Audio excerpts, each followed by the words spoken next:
మీరు పోటీ చేసింది వైఎస్ఆర్సీపీ సింబల్ మీద.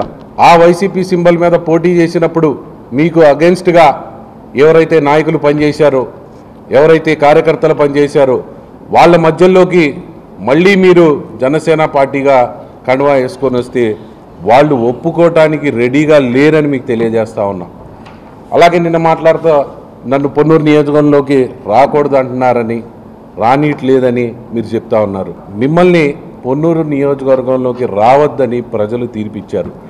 మీరు అప్పట్లో ఉన్న మీ పార్టీ కూడా పొన్నూరులో ఉంటే గెలవరని మిమ్మల్ని అక్కడిని తీసి వేరే చోట పెడతాం జరిగింది.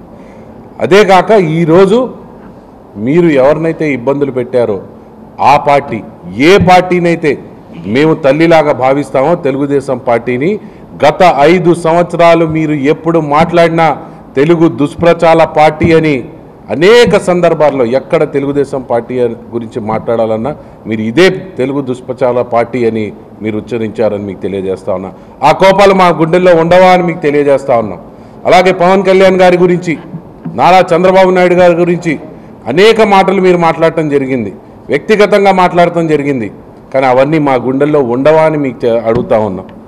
కానీ కూటమి ధర్మం ప్రకారం పెద్దలు తీసుకున్న నిర్ణయాన్ని గౌరవించాలి కాబట్టి ఏ రోజు మేము బయటకు వచ్చి మీ గురించి మాట్లాడలేదు, ఏ రోజు మిమ్మల్ని ఇబ్బంది పెట్టలేదు, ఏ రోజు మీ గురించి కానీ మీ చుట్టుపక్కల తిరిగే వాళ్ళ గురించి కానీ ఎక్కడా ఒక్క మాట కూడా మాట్లాడటం జరగలేదు. కానీ ఈరోజు మీరు రాజకీయంగా మళ్ళీ లైమ్లైట్లోకి రావాలనుకుని ఈరోజు మీరు ఈ విమర్శలు చేస్తూ మా నాయకుడిని కూడా ఇండైరెక్ట్గా విమర్శలు చేయడం జరుగుతుంది.